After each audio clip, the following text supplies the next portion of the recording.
بسم الله الرحمن الرحيم. اللهم إنا نستعينك ونستغفرك ونؤمن بك ونتوكل عليك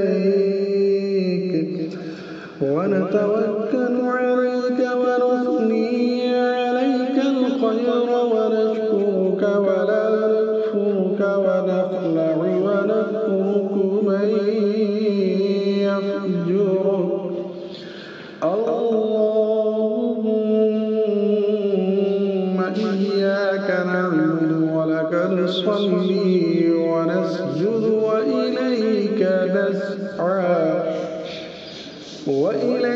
نسعى ونحفد ونرجو رحمتك ونخشى عذابك